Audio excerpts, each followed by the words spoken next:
this session is about the BRIDGES Coalition.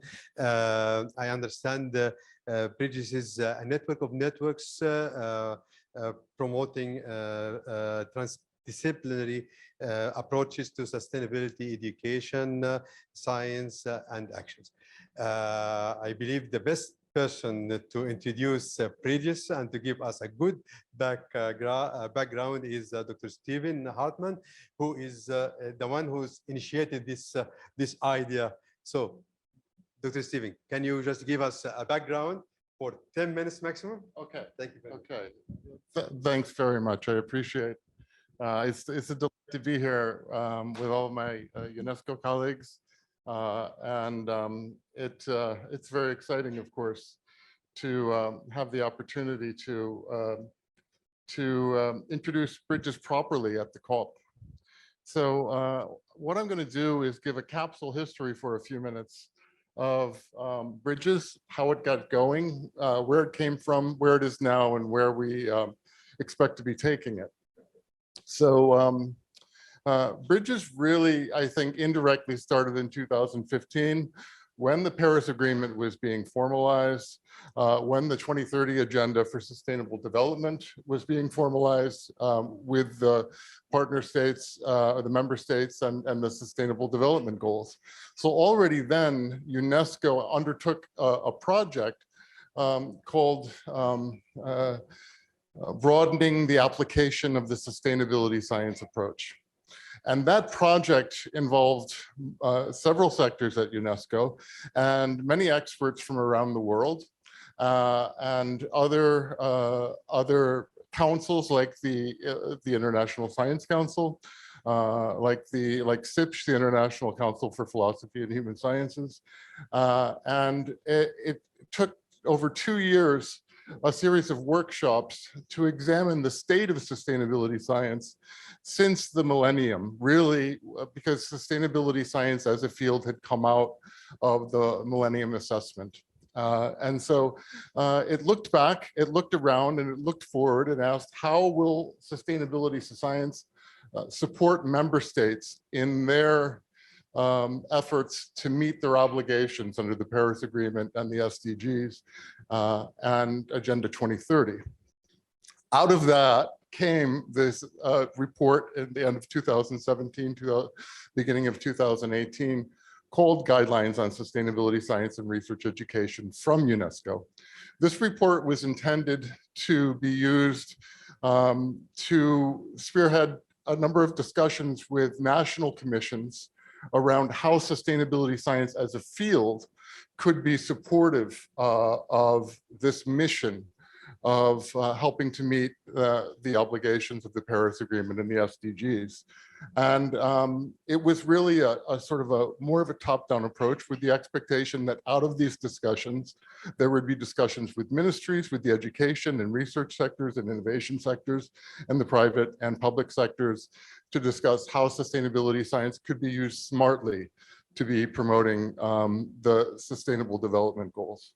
But at the same time, there was a recognition from UNESCO, from the social and human sciences sector, which really took the lead on this, from CIPSH, the International Council for Philosophy and Human Sciences, and the smallest of the partners, but one in which I was involved, the Humanities for the Environment Global Observatory Network, that this top-down approach needed something bottom-up that could meet in the middle. We needed to find a way of bridging these efforts through top-down policy discussions and implementation discussions, through connecting with partners and communities and people on the ground, and better connecting also. One of the things that the Guidelines for Sustainability Science and Research and Education had identified, the need for the humanities and the social sciences to be involved in a very meaningful way in the fields of sustainability science, not as an add-on, not in a translational capacity, but in the production of knowledge that was essential as well to be able to deal with the challenges that we're facing. So out of that came a new effort to establish some kind of platform that could better achieve this effort of bridging the top-down efforts coming out of UNESCO and coming out of national commissions and filtering through at the national level with efforts from the bottom up and transversely connecting up different actors that did not have strong traditions of collaborating together, the natural sciences and the humanities, for instance, some social sciences and the natural sciences. And out of that, there were 4 workshops organized in Macau, Portugal at UNESCO headquarters. Here's a picture of some of the people involved in that second workshop at UNESCO headquarters in 2019. And this is some of the group that were there for that. And then in Sigtuna, Sweden, was the third workshop. That was maybe a groundbreaking workshop where we began to address the principles and the strategy and the road plan for the BRIDGES Coalition. And I'll just sort of play this little video to give some sense of how it was at the time framed. Working collaboratively, bringing together natural and social sciences, arts, humanities, and civil society in innovative approaches to transformative sustainability science. Not the sustainability science of the first 15 years of this millennium, but where it really needed to go to more effectively be taking the field forward. So here is a look at some of the, and then there was a 4th workshop sponsored by the University of Cappadocia in Turkey. And following that and around that time, the different partners who remained committed to the process throughout, there were about 40 to 45 institutions, organizations, programs around the world who took part in this establishment process. And here's just, we're not going to run down this list, but just to give you an idea of who they were. These were the partners who were at the first General Assembly, the inaugural General Assembly of BRIDGES. And most of them had been there right over the previous 2 years of international workshops defining the mission of BRIDGES. Around that same time, in 2021, the Management of Social Transformations program approved endorsement of BRIDGES as a sustainability science coalition of the MOST program, a humanities-led sustainability science coalition, which sometimes, depending on your ear, might sound like an oxymoron, but it's not. It's very deliberate because it is that kind of infusion of what the humanities and human sciences bring that that we really needed to bring the sustainability science to make it more holistically well-rounded and to fill in the gaps where natural sciences really couldn't be doing it all. The human dimension is essential. The dimension of environmental change on the ground and how communities and people are responding to these changes and finding their way forward. This is an essential component of this renewed aspect of sustainability science. So out of there, we had our first General Assembly in 2021.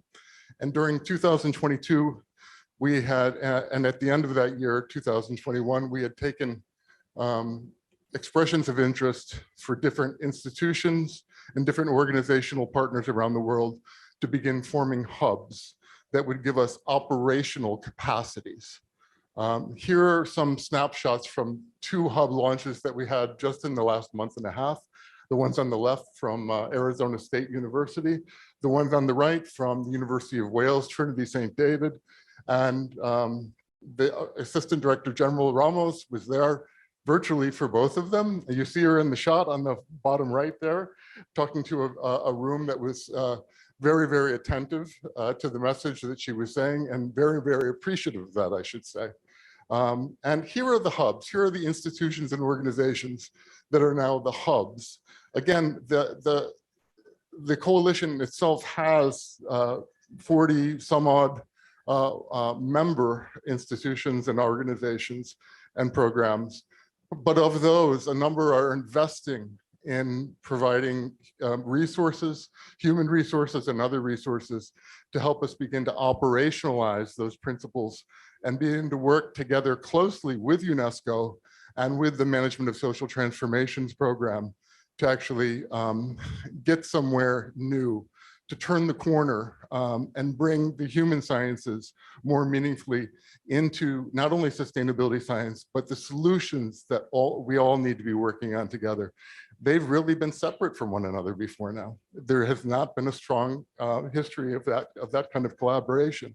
And I'll probably end with this slide just to sort of capture what I think is the mission of Bridges.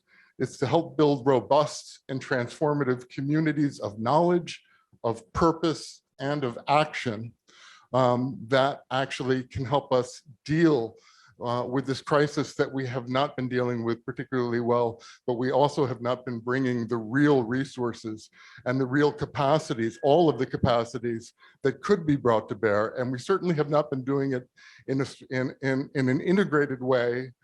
Sometimes we do it nominally in a multidisciplinary way, but not necessarily with the kind of coordination that is necessary for us to actually begin to find our way out of the mess that the world seems to have gotten in.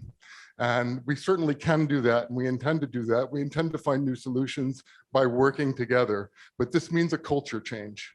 So I will say that with that, I'm going to end and turn things over to the next speaker, who I believe is our Assistant Director General, Gabriela Ramos. So thank you, Stephen. Thanks.